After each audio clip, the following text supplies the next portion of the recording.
Bueno, vamos a dar inicio. Buenas tardes, bienvenidos, bienvenidas y bienvenides. Veo que hay mucha gente conocida, muchos amigos y muchas amigas.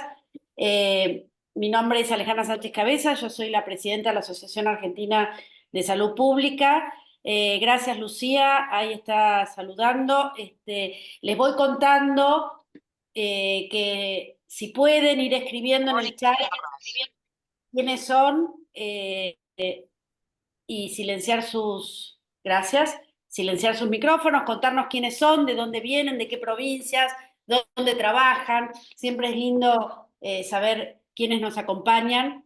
Y bueno, saben que todas las semanas, quienes nos vienen acompañando, hacemos webinarios en el marco de la Asociación Argentina de Salud Pública, como varias cosas. En primer lugar, como un acto de resistencia, como una voluntad puesta en pantalla, sería acá, de decir que acá estamos, que todavía tenemos ganas de pensar, que la salud vale la pena, que vale la pena seguir pensando y no dejarnos arrollar por el cotidiano y seguir construyendo. Y es por eso que estamos realizando estos webinarios semanales desde principio de año. Lo empezamos ya a hacer el año pasado, después de nuestro congreso, aproximadamente cada 15 días, un mes, y este año ya creo que es rara la semana que no lo hicimos. Para quienes no conocen, la Asociación Argentina de Salud Pública es una sociedad académica y científica con las características propias que tiene la salud pública, que es que no puede ser pensada solo como una cosa teórica, sino que es pensada como la praxis, como algo que se pone en práctica y que se construye en colectivo. Y por eso nosotros tenemos consejos que están liderados por personas que son expertas en algún tema o que militan algún tema. En este caso, el Consejo de Diversidades y Derechos Sexuales y Reproductivos, presidido por Sergio Maulen, que ha organizado este webinario en conjunto con la Sociedad Argentina de Infectología. Ya les van a contar un poco más. Nos gusta mucho desde la Asociación Argentina trabajar con otras sociedades científicas y buscar estos espacios de contacto para esto, para mostrar que que se puede salir de la quintita propia y seguir construyendo. Así que es un gusto enorme. Sergio es el segundo webinario que está organizando y es un tema que además nos interesa un montón y que sin duda vamos a aprender mucho y nos gustaría que nos cuentes, porque además esta es una intersección entre un consejo de la asociación y un comité de la SADE, ¿no es cierto? Sergio, ¿querés contarnos? Ya te dejo todo el espacio para vos, y Gastón y Yael, muchísimas gracias por sumarse a este espacio, nos encanta tenerlos con nosotros.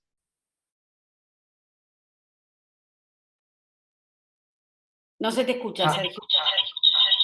Necesito que me habilites el otro perfil, Ale. Ah, perfecto, perdón. Ah, pero ahora te escuchamos por acá. Bueno, igual te voy a buscar en el otro, perdón.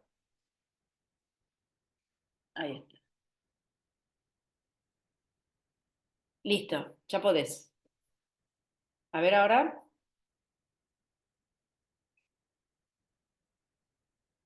¿Y por qué recién te escuché? Porque pero porque hablo por el que tengo mal. Sergio, ahí yo te habilité para ver, fíjate.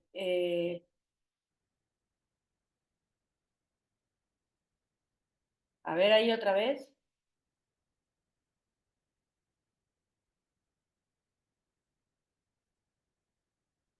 ¿Podés?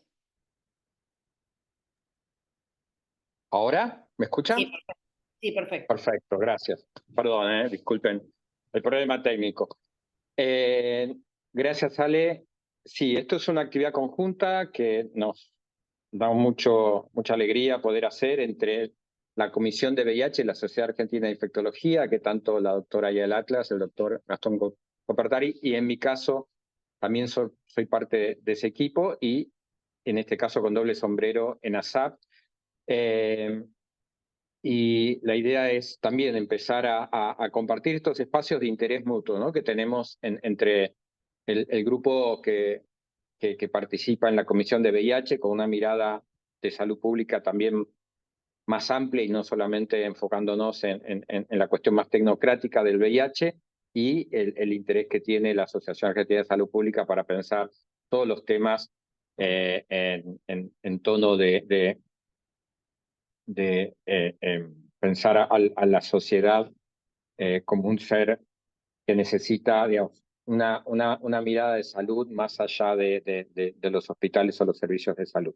En este caso, y para no tomarles mucho tiempo a quienes van a exponer, la idea es charlar algo que para nosotros y nosotras desde la comisión es importante, que es esta discusión que lleva muchos años, que es la medicalización de la prevención en este caso, ¿no? Y entonces nosotros llamamos esto medicalización versus autonomía, uso de fármacos en la prevención del VIH y de otras ITS. Es un debate que se viene teniendo desde hace mucho tiempo, no solamente desde los equipos de salud, sino también desde las organizaciones y la salud y la sociedad civil, y que también afecta a las personas que pueden ser potenciales beneficiarias, porque también, digamos, tienen sus propias ideas y tienen sus propios posicionamientos en relación a esto.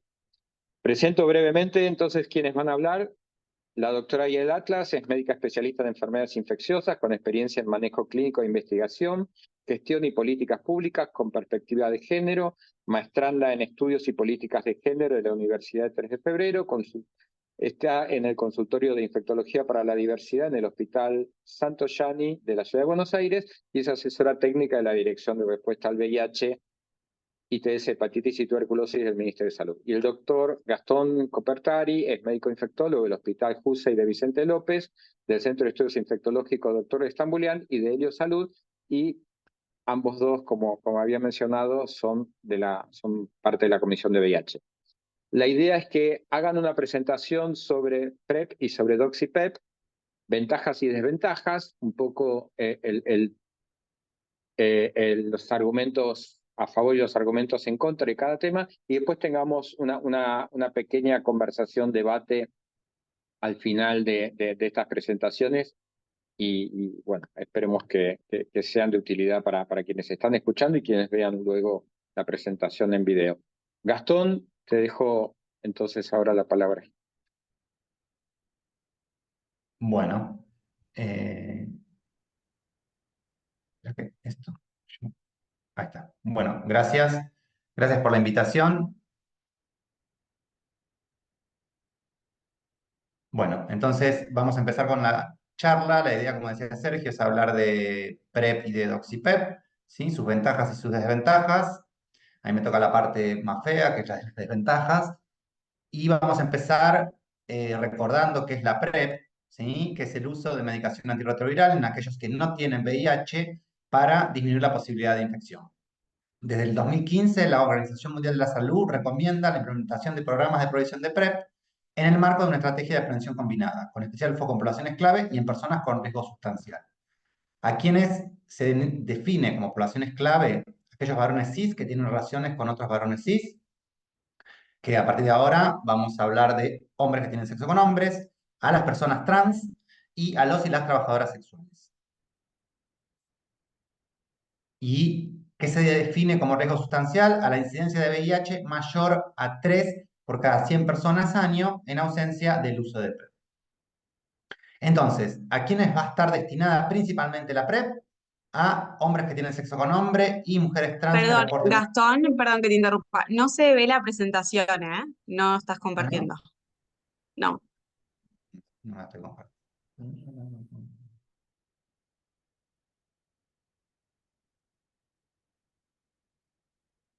Ah, porque la dejé de compartir cuando hicimos la prueba.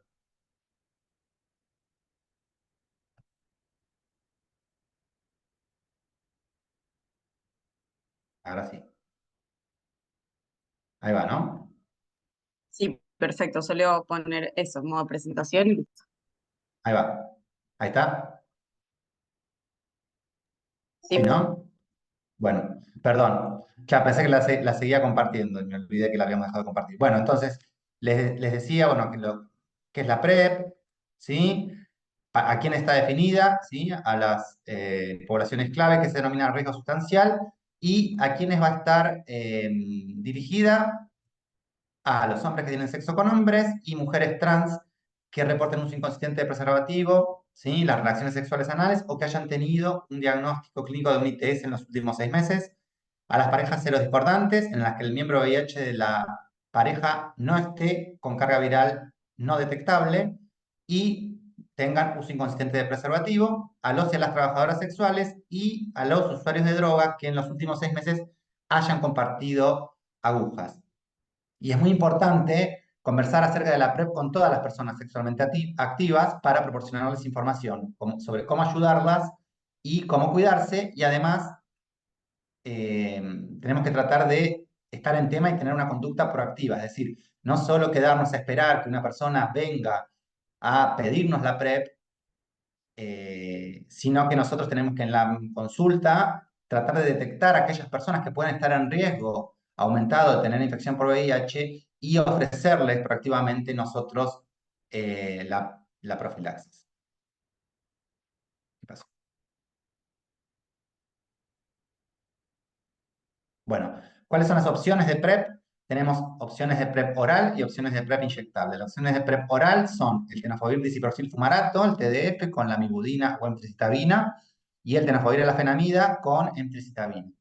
Y dentro de las opciones de PrEP inyectable están el cabotegravir y el lenacapavir. El cabotegravir está disponible para ya aprobado para su uso como PrEP, no disponible en Argentina, pero sí disponible en muchos países del hemisferio norte, y el lenacapavir todavía está como parte de protocolos de investigación y es probable que en breve esté disponible y sea como toda una revolución. Ambas son altamente eficaces en la prevención de la infección por VIH. Y rápidamente, para que tengan una idea, los esquemas de PrEP por vía oral son dos tipos de esquemas. Uno es por un esquema diario, un comprimido todos los días, y otro es un esquema a demanda, es decir, un esquema que solo se toma cuando una persona sabe que va a tener un contacto sexual, ¿sí? Dirigido solamente a ese episodio, y el resto de los días descansa y vuelve a tomar si vuelve a tener algún contacto sexual. El esquema de PrEP inyectable con cabotegravir se hace con una inyección inicial intramuscular. Al mes se da una segunda dosis y a partir de ahí una dosis cada 2 meses. ¿Sí? Es bimensual. Y como les dije antes, no está disponible aún en la Argentina. Fuera de los protocolos de investigación, probablemente en algún momento ya lo tengamos. Esto, para que tengan una idea, son todas las opciones de PrEP que tenemos disponibles hasta este momento. Aprobadas, ¿sí? Tenofovir, TDF, TAF y cabotegravir intramuscular. Bueno, entonces, ¿cuáles son los riesgos o desventajas asociadas a la PrEP? Hay 3 de los cuales yo les voy a hablar, que son la seroconversión tardía, ¿sí? Que lleva a una dificultad en el diagnóstico. ¿Qué es lo que hay reportado de personas que han seroconvertido, o sea, que han adquirido infección por VIH aún teniendo PrEP? Aquellas que pueden tener adquisición de virus con mutaciones de resistencia como consecuencia de la PrEP, y el potencial aumento de la incidencia de ITS que puede conllevar la toma de PrEP. En cuanto a la seroconversión tardía, sabemos que hay evidencia creciente de que la exposición a la PrEP en el momento de la infección puede alterar la dinámica de la viremia y la respuesta inmune, y que la infección aguda en los usuarios de PrEP suele presentar un pico de carga viral más bajo o incluso cargas virales no detectables, así como un periodo de seroconversión prolongado. Puede haber un desarrollo de anticuerpos de manera sincrónica y, en consecuencia, las pruebas de VIH durante la visita de seguimiento pueden arrojar resultados ambiguos, ¿sí? Con un retraso en el diagnóstico preciso, con falsos negativos, o incluso también puede haber falsos positivos, que también puede dificultar el diagnóstico y generar estrés muy importante, sobre todo en el usuario o la usuaria de PrEP. Esto, para que tengan una idea, estos son los estadios normales de la historia natural de la seroconversión por VIH, se llama estadio de Fibic. No voy a meterme en cada uno, pero son los distintos estadios en los que van apareciendo las distintas determinaciones que tenemos disponibles para hacer el diagnóstico de VIH. Fíjense cómo es de alrededor de un mes el promedio hasta que se hace positivo el Western blot. Fíjense ahora lo que pasa con la seroconversión intra-profilaxis preexposición. Fíjense cómo a partir de este estadio 1 se empiezan a prolongar los días, ¿sí? De positivización de los distintos componentes, y fíjense cómo hay la más grande entre el estadio 3 y el 4, esta brecha, ¿sí? Que se extiende por más de 20 días, termina siendo de 50 días o más. ¿Sí? Hubo un estudio que fue el estudio Partners PrEP, que lo que hizo fue comparar tenofovir o tenofovir FTC contra placebo antes de que se aprobara la PrEP. Fue uno de los estudios que midió la eficacia para que se pueda aprobar la PrEP posteriormente por vía oral, y a su vez hicieron un subestudio donde determinaron la seroconversión entre la seroconversión en el grupo que tomaba PrEP y el grupo placebo. Y lo que vieron fue que hubo un aumento significativo en el tiempo medio hasta el Western blot positivo en el grupo de PrEP, que fue de 80 días, frente a 49 días en el grupo placebo. El estudio también mostró que la carga viral era en promedio 2 o 3 logaritmos más baja en aquellos con infección aguda en el grupo de PrEP, de PrEP que en el grupo placebo. Y ahora bien, les voy a contar un poquito qué hay publicado hasta ahora de aquellos que tienen infección a pesar de la adherencia adecuada, lo que se llama breakthrough infections, ¿sí? Son aquellas personas que tuvieron infección a pesar de estar tomando PrEP. Esto puede deberse a 3 circunstancias: a que hay una infección no detectada previo al inicio de la PrEP, a que hay una mala adherencia y entonces al no haber una buena concentración, una concentración adecuada de antirretrovirales, el esquema fracasa, o a que hay una adquisición de virus con mutaciones de resistencia a aquellos antirretrovirales incluidos en la PrEP. Esto es una revisión sistemática que está publicada hace poquito, este año, y que no sé si se llega a ver, pero son las infecciones en aquellas personas que reportan adherencia adecuada, ¿sí? Fíjense que en aquellos que reportan adherencia adecuada, es bajita, pero es 0.84%, en los que tienen PrEP diario, en aquellos con prueba de demanda es de 1.35%, y en aquellos en los cuales se pudo determinar con certeza a través de la medición de los niveles de tenofovir la adherencia fue de 0.08, es decir, menor al 0,1%, con lo cual esto demuestra lo eficaz que es, o lo efectiva que es la PrEP, y que siempre, como en todas, siempre puede pasar que algo falle, pero es muy bajita la falla de la PrEP. ¿Qué pasa en los que se lo convierten pese a una adherencia adecuada a cabotegravir? ¿Sí? Estos pueden desarrollar lo que se denomina síndrome de inhibición viral temprana de acción prolongada, es lo que se llama LEVI por sus siglas en inglés, que es un síndrome que se caracteriza con retrasos en el diagnóstico, con riesgo de resistencia a los inhibidores de integrasa y con la potencial administración de cabotegravir después de la infección. Es decir, puede pasar desapercibida, como les conté previamente, el diagnóstico, y se da un antiviral de acción prolongada en una persona que ya tiene una infección que está infectada por VIH. Y esto, para que vean, las principales diferencias entre estos dos síndromes son la diferencia entre el clásico síndrome retroviral agudo, que ya muchos de ustedes conocerán, que tiene una duración de hasta 2 semanas, con el clásico síndrome monocruciforme, con una alta tasa de transmisibilidad. Las personas con síndrome retroviral agudo son las que tienen mayor tasa de transmisibilidad de todo el momento de la infección del VIH, y sin riesgo de desarrollar resistencia intrainfección.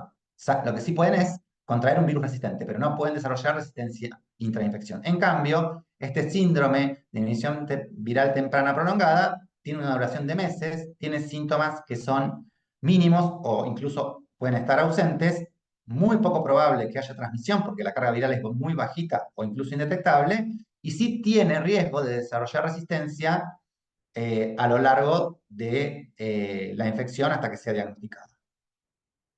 Bueno, entonces, ¿qué pasa en el caso de los escenarios clínicos en los que pueden desarrollarse resistencia a tenofovir emtricitabina? ¿Sí? Habíamos dicho, en el inicio de PrEP, en personas que ya tenían infección por VIH y no habían sido adecuadamente diagnosticadas, en personas con adherencia irregular, o en aquellos que tienen buena adherencia pero tienen cepas virales resistentes a los antirretrovirales. Hay al menos 13 reportes de casos en la literatura de infección aguda en aquellos usuarios de PrEP con los que se pudo hacer la medición de los niveles del tenofovir. Y fíjense que de esas 13, 7 presentaban buena adherencia, que fue medida a través de niveles de tenofovir en plasma y en pelo, y de ellas, 5 presentaban mutaciones de resistencia, principalmente la 184B, pero hubo 2 que no presentaron mutaciones de resistencia, con lo cual no contrajeron un virus resistente. Tenían buenos niveles de tenofovir, la tomaban correctamente y aún así contrajeron la infección. ¿Por qué? Todavía no se puede precisar bien por qué y plantea algunos interrogantes de cara al futuro, de aquí al futuro.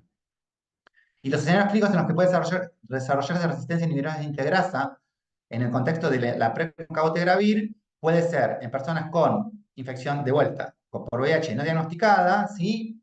Que se les aplica una inyección de cabotegravir y eso podría seleccionar mutaciones de resistencia y potencialmente llevar a un fracaso virológico de los tratamientos antirretrovirales basados en inhibidores de integrasa. Los inhibidores de integrasa, el dolutegravir y el bictegravir, forman parte hoy de los dos primeros esquemas de elección dentro de los esquemas conjuntos de tratamiento antirretroviral en el mundo, ¿sí? La detección tardía de la infección también podría llevar a la acumulación de mutaciones que causen resistencia a los inhibidores de integrasa y el cabotegravir tiene esta característica particular de que puede persistir en el cuerpo un año más después de la última inyección, lo que se llama corla farmacocinética. Y eso aumenta el riesgo de estas breakthrough infection y de la selección de resistencia al cabotegravir. Y por lo tanto, el cabotegravir es una molécula muy similar al dolutegravir, ¿sí? Y entonces puede seleccionar resistencias a dolutegravir y a bictegravir. Esto es para que vean, este es el estudio 083, que fue el estudio que permitió mostrar la eficacia del cabotegravir. No vamos a entrar en el detalle de su diseño, pero en este estudio, ¿sí?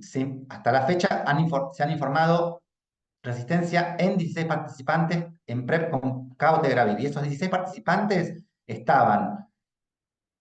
cumplían con los esquemas de inyecciones, tenían las inyecciones a tiempo, ¿sí?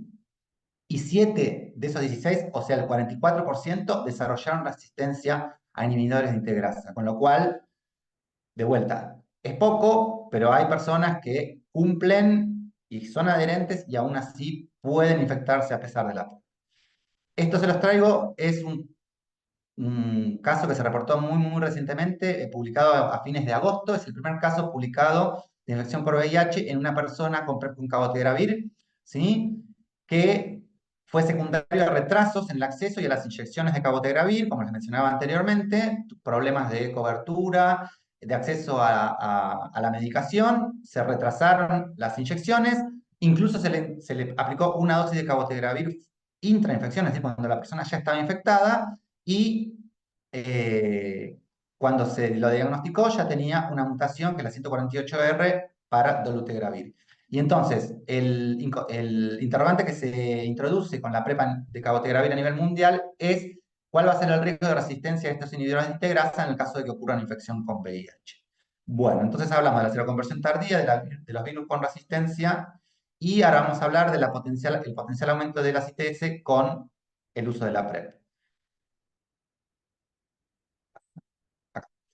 Bueno, a pesar de que los programas de PrEP tienen la recomendación de uso regular de preservativos, es probable que una de las principales razones que lleven a una persona a tomar PrEP es el deseo de el uso inconsistente o de dejar de usar preservativo, ¿sí? Y de tener una protección contra adquirir VIH sin usar preservativo para sus relaciones sexuales. Y está en debate si esta reducción concomitante del uso del preservativo y este posible aumento de las conductas sexuales de riesgo podrían conducir a un incremento en las ITS. Y esto tiene que ver con que la eventual mayor incidencia y prevalencia de las ITS en los usuarios de PrEP es por estas mayores conductas de riesgo ante la disminución del uso del preservativo o es porque hay mayor frecuencia de testeo como consecuencia de la misma PrEP. Ustedes saben que las personas con PrEP se testean regularmente, es parte de los requisitos de recibir PrEP y deben ser testeadas al menos 3, 4 o 3 veces al año, ¿sí? Para infecciones de transmisión sexual, que de otra manera, entonces ese testeo más frecuente puede llevar a la detección más frecuente de infecciones asintomáticas que de otra manera pasarían inadvertidas. Bueno, acá les voy a traer, son 3 trabajos que les traje para que veamos que hay publicado sobre la incidencia de ITS en los usuarios de PrEP. Este es un trabajo que mide la incidencia de ITS en los 12 meses previos versus los 12 meses posteriores al inicio de la PrEP, realizado en hombres que tienen sexo con hombres. Y fíjense que hubo una asociación significativa entre la prescripción de PrEP y los casos de ITS a partir del año siguiente en comparación con el año anterior. Hubo un aumento general del del 72% en las ITS después del inicio de la PrEP. Esto nomás para que vean que la PrEP de las ITS aumentaron tanto para gonorrea, para clamidia y para sífilis. Este es otro trabajo hecho en Estados Unidos que mide la incidencia de ITS antes y después de la PrEP. Siguieron dos grupos, un grupo que estaba ya en PrEP y un grupo al cual comenzaba PrEP. Y midieron la incidencia de ITS en ambos. Fíjense que en aquellos que ya venían tomando PrEP, la incidencia de ITS no aumentó, sin embargo, sí hubo un aumento en aquellos que empezaban PrEP. ¿Sí? Hubo un aumento de un 21% luego del inicio de la PrEP. Y este es, por último, un trabajo hecho en Alemania, prospectivo, en hombres que tienen sexo con hombres, a los que se los siguió durante 6 meses. Compararon 3 grupos, un grupo que no tomaba PrEP, un grupo que tomaba PrEP y un grupo de personas VIH positivas con tratamiento antirretroviral. Fíjense que la prevalencia general de ITS fue más alta en el grupo que tomaba PrEP, 40%, versus un 31% en las personas VIH positivas y mucho menor en las personas que no tomaban PrEP. ¿Sí? Esto acá nomás es para que vean que fue del 40% general, pero también fue mayor el grupo en las personas que tomaban PrEP para los distintos microorganismos productores que generan PrEP. Y bueno, hasta acá, ¿no? Yo ahora le voy a dar el paso ahí a él. Ok. Bueno, ahí ya, bueno, yo soy Adela Atlas, también soy médica infectóloga. Ahí ya Gastón nos contó un poco cuáles son los motivos por los que no usar PrEP, que son, al día de hoy me parece bastante poco robustos, no por Gastón, no te lo tomes personal. Eh, El aire. pero sí, vamos a hablar un poco de por qué estaría bueno usar PrEP y de hecho, bueno, por qué ya es una estrategia que se está implementando hace casi más de 10 años. Entonces, primero se me ocurrieron estas 4 cosas y vamos a ir enumerándolas. ¿Se ve la presentación? Porque alguien puso no se ve la presentación, pero ¿se ve? Y Sí, se ve. estamos bien. Para Bien, quien no bueno, ve, quizás te la desbloqueaste arriba, fíjate que a veces te la desbloqueas. perfecto. Bueno, a grandes rasgos, lo que me parece que son motivos, quizás es el motivo definitivo, es que está demostrado que disminuye la incidencia anual de VIH, sí, en diferentes escenarios, ahora vamos a ver algunos. Después vamos a tocar un tema que tocamos poco en los modelos médicos más tradicionales, que son lo que tiene que ver con la autonomía y el placer en las prácticas sexuales. Después, lo que es la ampliación de la oferta de métodos de prevención en general, ¿sí? Siempre en el marco de lo que llamamos prevención combinada del VIH y las ITS. Y también, que como contaba también Gastón recién, el estar en PrEP hace que las personas se testen más para otras infecciones de transmisión sexual, así que vamos a desarrollar un poco esto. La siguiente. Bueno, la primera sería la disminución de la incidencia de VIH. Entonces, rápidamente les traje algunos ejemplos de experiencias de afuera y después vamos a ver una de Brasil, que es uno de los lugares más cerquita, pero bueno, estos son revisiones en las que en diferentes, por ejemplo, estados de Estados Unidos se dieron cuenta que, por ejemplo, del año 2012 al 2016 fueron dispensando la cantidad de dispensa de PrEP, o sea, cuántas frascos efectivamente de PrEP se entregaban por estado y de acuerdo a eso iban comparando la tasa de diagnóstico de VIH. Entonces, por ejemplo, en el estado de Colombia lo que ellos vieron es que por cada año de dispensa de PrEP, la tasa de nuevos diagnósticos bajaba un 1,1%. Y esto hacía que a su vez aumentara, o sea, no hacía a su vez, sino que en proporción veían cómo aumentaba la cobertura de PrEP. Entonces, es muy difícil poder hacer una relación al 100% y sumamente fidedigna de que cuanto más PrEP hay, baja la incidencia de VIH, pero con estos números fueron suponiendo que es lo más probable. La siguiente. Esto es algo que pasó en Brasil, hay algo que tiene que ver con la PrEP, sobre todo en la región de Latinoamérica, pero también en el mundo, y es que va a estar dirigida sobre todo en lo que nosotros llamamos poblaciones claves, ¿sí? Varones que tienen prácticas con otros varones, mujeres trans y trabajadores sexuales. Entonces, por lo general, la disminución de la incidencia de VIH se ve más en estas poblaciones y también en población joven, ¿sí? Que muchas veces no lo decimos abiertamente como una población clave, pero que sí también resulta una población clave, sobre todo varones que tienen prácticas con varones jóvenes, ¿sí? Brasil, por ejemplo, y también lo anterior que les contaba de Estados Unidos, son países que tienen una expansión muy amplia de la PrEP y el acceso es bastante fácil y es bastante accesible a la redundancia, entonces lo que se ve en todos estos trabajos que les estoy mostrando es que cuanto más personas en PrEP hay, más rápido cae la tasa de nuevos diagnósticos de VIH. El siguiente. Bueno, esto es lo mismo en Australia, sí. Sí, esto que les digo siempre que es interesante que señalan en la mayoría de los trabajos es que no pueden hacer una relación directa, pero sí ven que en los lugares donde aumenta la dispensa de PrEP, disminuye la incidencia. Entonces, es algo a lo que se podría apuntar, ¿sí? A que cada vez expandamos más la PrEP para disminuir la tasa de nuevos diagnósticos de VIH, porque algo que no dije al principio, pero que es también importante, y es que en muchos de estos lugares, incluso también acá en Argentina, lo que pasa con la incidencia de VIH es que se mantiene estable a lo largo del tiempo. O sea, uno ve, bueno, nosotros, por ejemplo, en Argentina, más o menos por año tenemos 5.000 nuevos casos, ¿no? Entonces, uno pensaría, bueno, no es tanto, somos 45 millones de personas. Pero bueno, si a lo largo de 10 años siempre son 5.000, claramente hay algo, digamos, hay algunas intervenciones de las que se están proponiendo para la prevención del VIH que no terminan de solucionar el problema de base. Entonces, ahí es cuando intervenciones como la PrEP vienen a cobrar mayor protagonismo. La siguiente.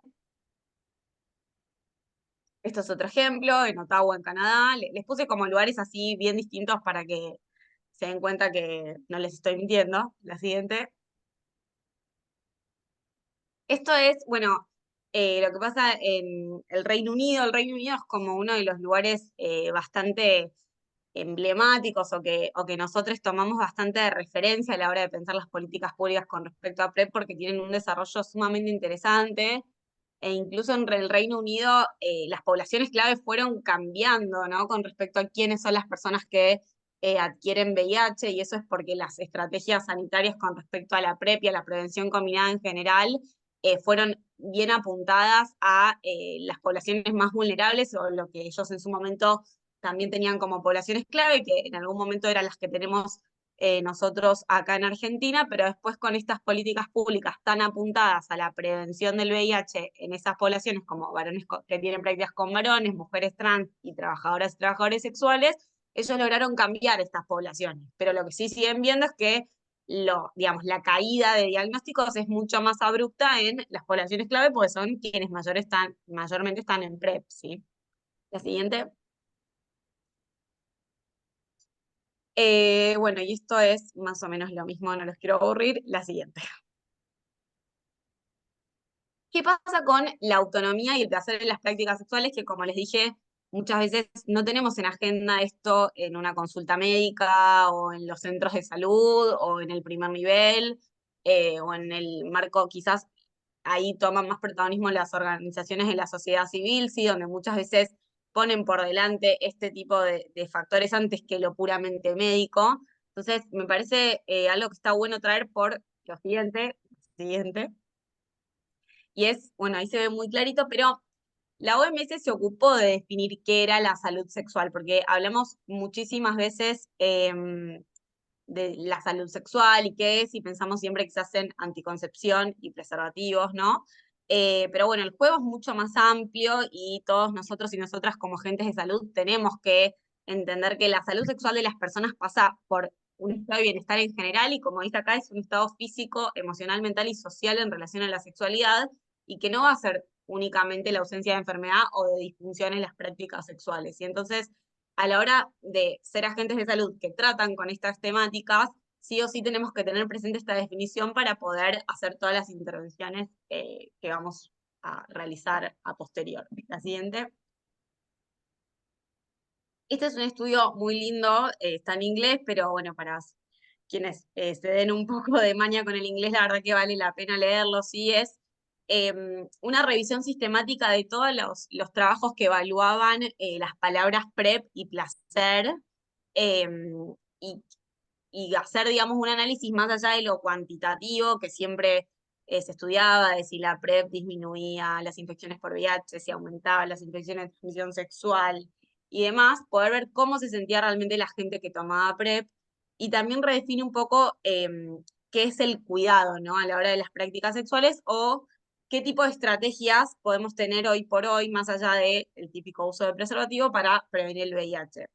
Solo para ponernos un poco más en tema y recordar, hoy por hoy tenemos tanto la PrEP, que es la profilaxis preexposición, como la post-exposición, también el tratamiento de VIH como prevención, ¿sí? Porque sabemos que aquellas personas que tienen VIH pero logran estar indetectables y hacen bien su tratamiento, no transmiten el virus por vía sexual.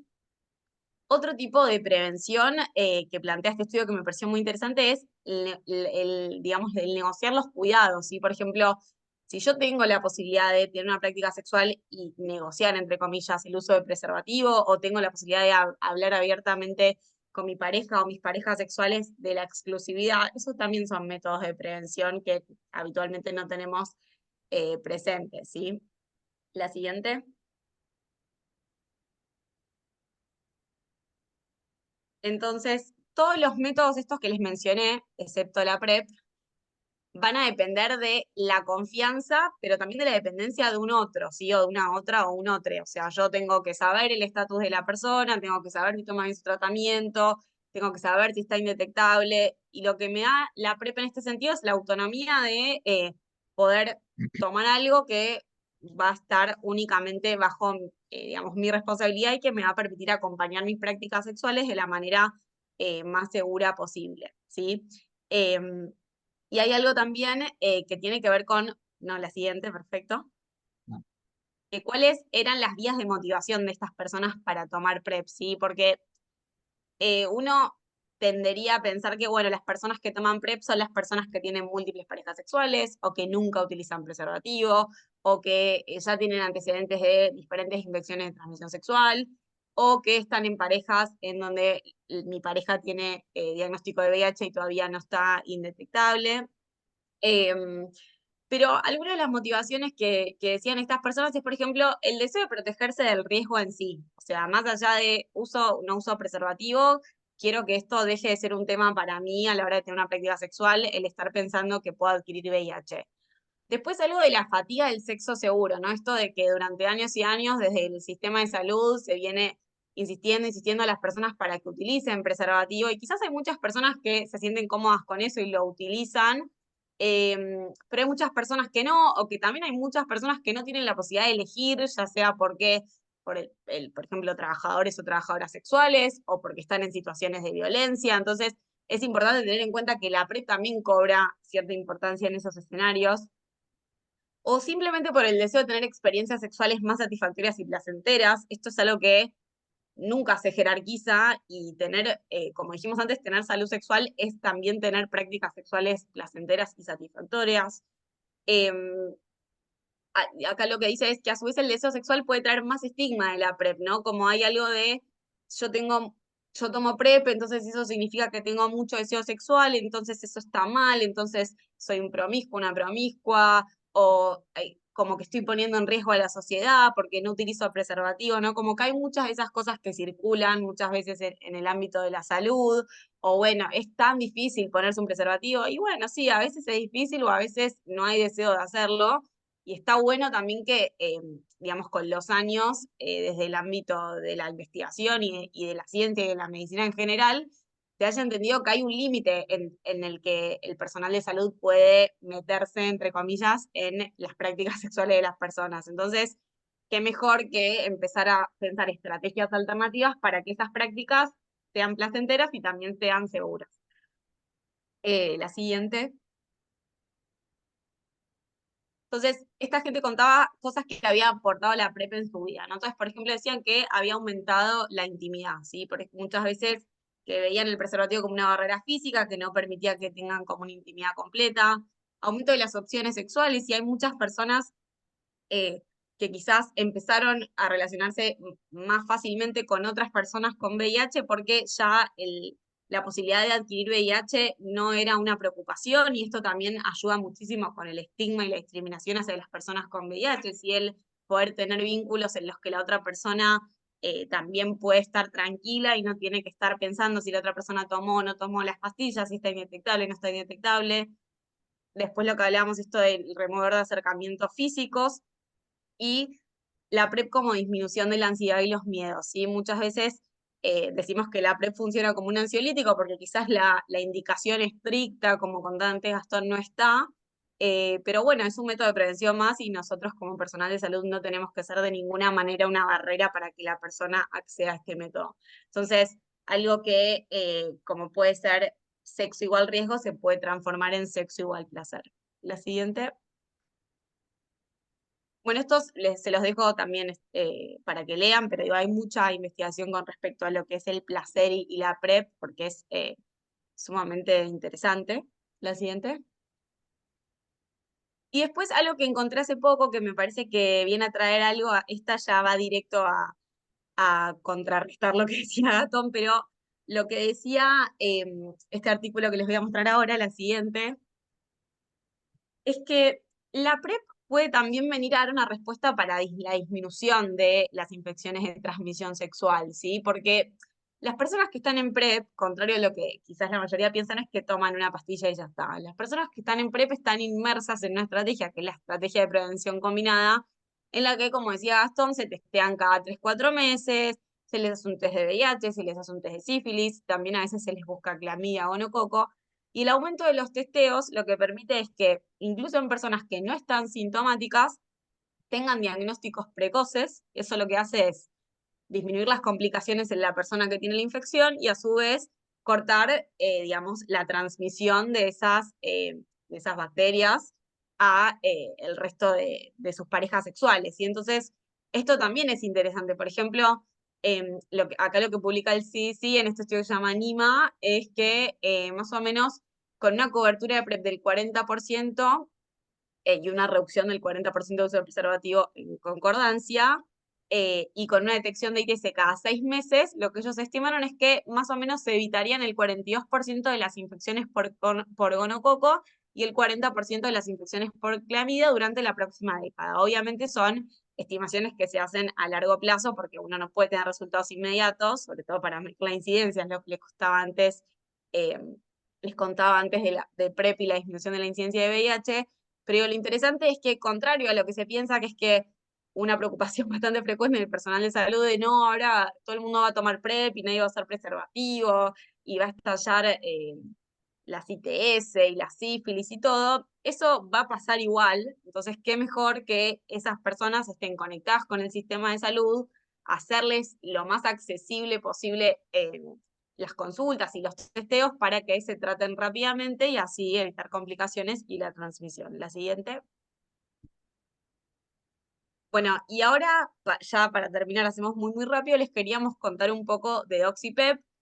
Me gustó poner por qué no, para justamente decir lo contrario, ¿no? O sea, ¿por qué uno no daría una intervención que sabe que funciona, que sabe que va a ayudar a una persona probablemente a tener menos infecciones de transmisión sexual y que también la va a ayudar a, como vamos a ver ahora, pero como vimos también con PrEP, porque es bastante similar el sentimiento o lo que uno esperaría de esta intervención, que es a relajarse y a vivir su sexualidad de una manera menos ansiosa, más tranquila y más placentera. La siguiente.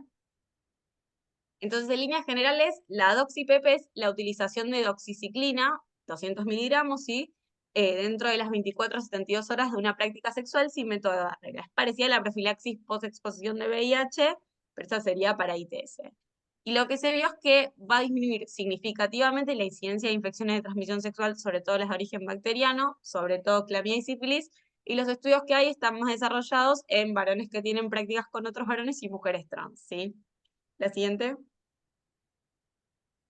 Entonces, hay unas guías ya que dicen, bueno, podemos empezar a usar doxipep, lo ideal de esta estrategia es que sea dirigida, ¿sí? O sea, no que todo el mundo esté tomando doxipep, pero estaría bueno poder evaluar y hacer, digamos, en las consultas como un consenso con las personas para ver si esta intervención las ayudaría a tener menos infecciones de transmisión sexual en un año, ¿sí?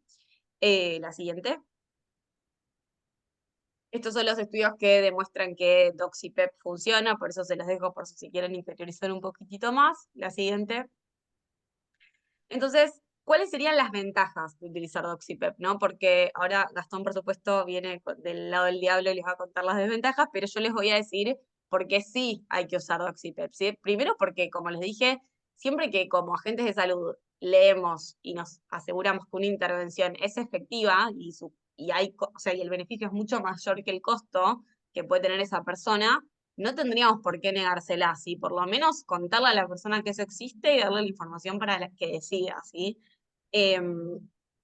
Esto también decía este artículo que les dije acá abajo, que es algo que publicaron del Departamento de Nueva York, pero lo que dice es que la toma de Doxipep lo que le permitía a las personas era como tomar cierto control de su vida sexual y también disminuir sentimientos de ansiedad o de estigma con respecto a las ITS, y que como todo, cuánto impacto tenga Doxipep en la disminución de ITS a nivel poblacional va a depender de cuántas personas efectivamente tomen Doxipep. Entonces, hasta que mucha gente que necesite o que quiera tomar Doxipep no esté tomando Doxipep, probablemente no vamos a ver ningún movimiento de la aguja, ¿no? Pero en varios años, si logramos implementar esto, sí. La siguiente.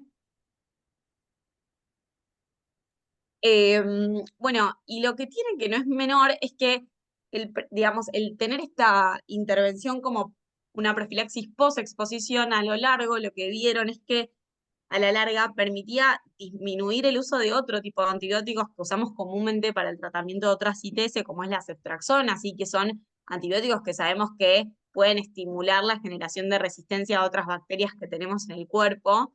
Entonces, esto no es algo menor, ¿sí? O sea, cuando alguien les venga a discutir algo de Doxipep, me parece que esta es una carta que a los infectólogos y las infectólogas les va a gustar mucho, que es la disminución del uso de antibióticos. O sea, yo estoy usando esta estrategia preventiva para disminuir el uso de otros antibióticos a largo plazo, ¿sí? La siguiente. Bueno, esto también esta nota es bastante linda de Canadá, que un poco hablan de cuál es el impacto de la utilización de Doxipep en el comportamiento sexual de las personas, así que también se las dejo porque se las recomiendo. La siguiente, y ahí Gastón te paso. Bueno, cortito, yo tenía que hablar de la contra de la Doxipep. La verdad que no hay mucha contra, ¿sí?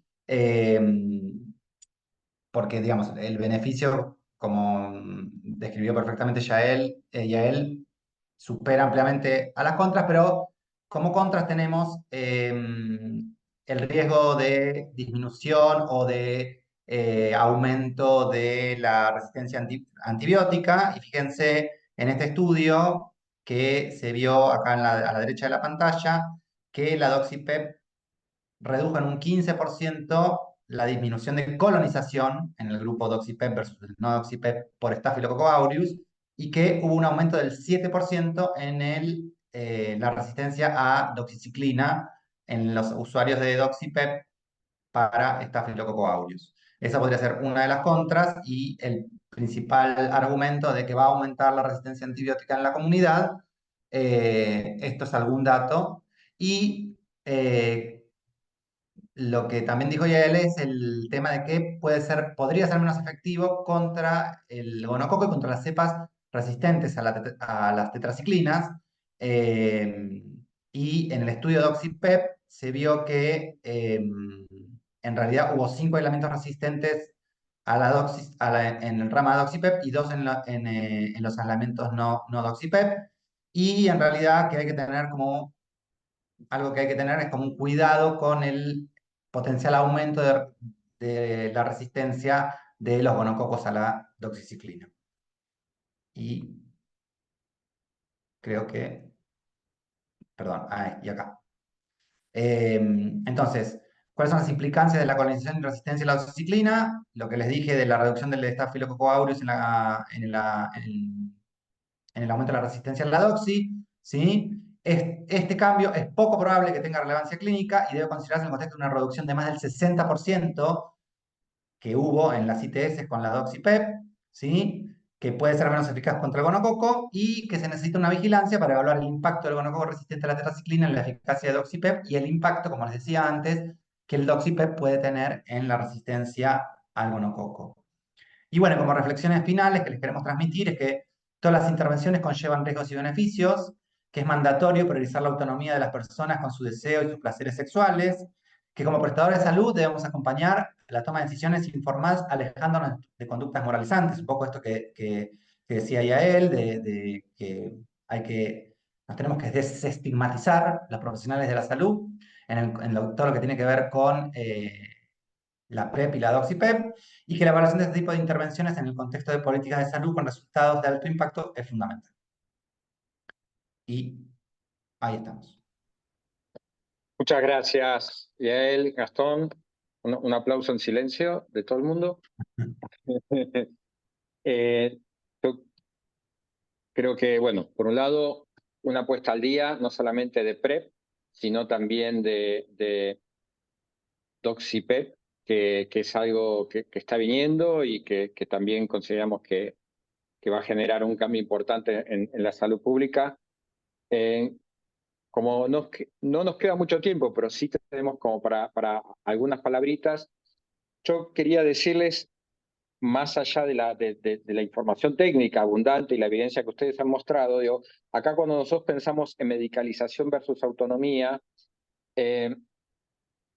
cuando planteamos la autonomía tiene que ver con que las personas tengan acceso a la información de la mejor calidad posible y que con esa información de la mejor calidad y un asesoramiento de calidad, digamos, eso, sin moralina, sin estigmatización, sino acompañando los deseos de las personas, puedan tomar las mejores decisiones y que entre esas decisiones puede ser tomar medicación preventiva, ¿no? Entonces, digo, un poco rompiendo esto histórico de digamos, que muchas y muchos estuvimos parados de que la autonomía y la medicalización eran dos temas que estaban opuestos y que la medicalización de la prevención iba a llevar a la derrota de la posibilidad de que las personas puedan tomar decisiones sanas sobre su cuerpo, ¿no? Y yo creo que si hacemos este trabajo que estamos planteando, digo, que ustedes presentaron bien, la medicalización no necesariamente va a significar que la gente pierda autonomía, deje de estar informada y pueda tomar decisiones sanas, ¿no? Lo que pasa es que exige un poco este esfuerzo que ustedes plantearon, y me parece que ahí es donde todavía nos queda un camino largo, ¿no? Que quienes hacen asesoramiento, nuestras y nuestros colegas de todas las áreas de salud, también sociedad civil, todas las personas que trabajan en asesoramiento, digo, tengan esta mirada, que el acceso, que la persona decida tomar una medicación no necesariamente implica que deje de acceder a información, que deje de tomar decisiones informadas sobre su cuerpo y que pierda la autonomía, ¿no? Yo quería, si quieren, una reflexión sobre esto también. Yael, Gastón. Sí, tal cual, o sea, me parece que la base de todo, y digo, algo que nos está enseñando el tiempo en general es que las personas se tienen que informar, o sea, que no como personal de salud tenemos que tener el patrimonio del conocimiento, creo que eso es lo que siempre a lo que estamos tratando de apuntar y también por eso salir un poco de los espacios habituales en los que nos movemos los y las infectólogas, ¿no? Como esto de poder conversar con otras sociedades científicas, con otras asociaciones, con la sociedad civil, digo, algo de no bajar tanto línea como era históricamente, ¿no? Sino como la construcción del conocimiento desde la necesidad de la persona y no tanto desde lo que yo quiero que la otra persona haga o que creo que es mejor para la otra persona. O sea, lo ideal es que la otra persona pueda elegir lo que es mejor para ella y que nosotros acompañemos únicamente. Y que si la otra persona no lo quiere hacer, no lo haga, y si lo quiere hacer, que lo pueda hacer de la manera más segura posible. Pero ya me parece que en estos tiempos que corren no nos queda más que acompañar, o sea, ese es el nuevo rol, me parece, del personal de salud. Ya no hay otra cosa para hacer que acompañar la toma de decisiones autónomas. Acá preguntan, ¿cómo utilizamos estas alternativas para el grupo etario de las adolescencias que hoy por hoy el incremento del VIH viene picando en punta como las otras ITS? Yo creo que esto que hablamos también vale para las adolescencias, ¿no? Digo, depende de la edad, digo, pero sabemos que digamos, cualquier persona que tiene relaciones sexuales tiene que tener acceso a esta información y tiene que tener acceso a los cuidados. Probablemente en las adolescencias sea mucho más difícil porque ahí, digamos, se juegan otras cosas que los adultos se juegan de manera diferente, pero yo no creo que haya mucha diferencia en términos de acceso a la información, tomar las decisiones informadas, las mejores decisiones sobre su cuerpo y el acompañamiento de quienes estamos trabajando en salud para estos temas. Pero me parece que eso corre exactamente para todas las personas que estén expuestos a una infección de VIH o una infección de transmisión sexual en una relación sexual, digo, en este contexto, ¿no? Digo, el acceso a la información tiene que ser para todos los temas de salud, pero digo, pensándolo en este contexto. Sí, totalmente de acuerdo. Sí, Sergio, y ahí también sumo algo que o sea, se está recomendando en casi todas las poblaciones, así como con más particularidades, como puede ser la adolescencia, es empezar a integrar servicios, ¿no? O sea, pensar, bueno, ¿qué servicios comúnmente transitan los adolescentes o las adolescentes? Y ahí empezar a incorporar temáticas de salud sexual en general, o sea, ya sea ITS, VIH, anticoncepción, empezar como a integrar, o sea, a pensar en una medicina más integral y no tan sectorizada. Sí, las ITS, VIH forman parte de la salud sexual y reproductiva, entonces deben incorporarse de esa manera. Está preguntando acá y le paso la pregunta a Gastón, yo creo que ya lo dijeron, sobre qué posibilidades hay de resistencia entre el Doxipep y LUES. Ninguna. Por ahora, ninguna. Gracias. Así Ale. con que no hay mucha. Cero. No, sí, Gracias. ya sé. Yo quería incluir una cuestión. Bueno, agradecerles mucho a Gastón y a Yael, impresionantes, muy claras las dos propuestas, y me gustó ese contrapunto que hicieron entre beneficios y contras, me parece que fue muy didáctico y pedagógico, pero sobre todo para el de las adolescencias, primero la estigmatización. Digo, hay una gran estigmatización con la adolescencia. En la adolescencia hay una cuestión que se llama la autonomía progresiva, que lo pensamos en términos etarios, pero tiene que ver con la diferencia entre la perspectiva de la atención y la perspectiva del cuidado. La perspectiva de la atención es vos venís, me haces una demanda y yo te entrego un servicio. La perspectiva del cuidado, que me parece que es lo que Gastón y a él estaba proponiéndonos, es esta perspectiva de construir espacios de corresponsabilidad y de decisión conjunta. Acompañar en la toma de decisiones, que va mucho más allá de un tema técnico, que lo va a resolver muy fácilmente, mucho mejor que nosotros, el ChatGPT o cualquier inteligencia artificial. Y esta autonomía progresiva es esto, acompañar a las adolescencias y a las niñeces en la toma de decisiones autónomas y responsables. Y yo quiero decir, y hay un trabajo hace muy poquito en Ciudad de Buenos Aires hecho por la Fundación Huésped, que las personas adultas mayores, y yo ejercí la ginecología durante muchos años, tienen mucho menos cuidado en las ITS que las personas adolescentes y jóvenes. Entonces, ponemos nuestro foco desde nuestro prejuicio y no estamos viendo lo que pasa. Si quizás nos corriéramos un poquito de esto y pensáramos, digo, yo creo que habría que pensar a las personas adultas mayores también, que además muchos varones tienen problemas de erección y ahí el preservativo es un tema. Bueno, entonces quizás anclar más en la realidad, ¿no? Me parece que en nuestras propias percepciones.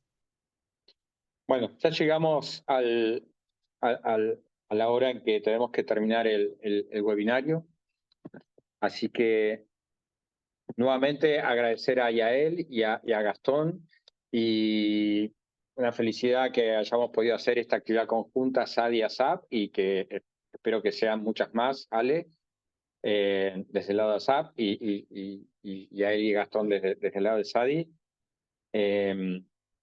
Esto va a estar colgado en el canal de YouTube de ASAP, y bueno, creo que ya de mi parte nada más, Ale. No, agradecerles acá, bueno, agradecer mucho a todas las personas que estuvieron presentes, porque la verdad que hay muchos aportes muy interesantes y me parece que Rodrigo cierra de la mejor manera. dando cuenta de que la salud no es un tema técnico, y dice, este año se vuelve mucho más difícil el trabajo con adolescencias. El gobierno ha decidido cerrar el plan ENI, el plan de prevención del embarazo no intencional en las adolescencias. Las provincias tienen muy poco presupuesto destinado para ello. Los programas provinciales de VIH del norte presentan muchas barreras socioculturales. Se van disminuyendo el acceso a servicios de hormonización para personas trans.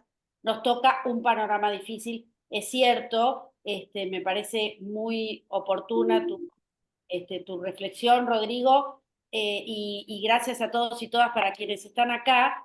Y voy a terminar con con un pequeño párrafo de Gramsci, que Todos le dice, preguntan lo mismo.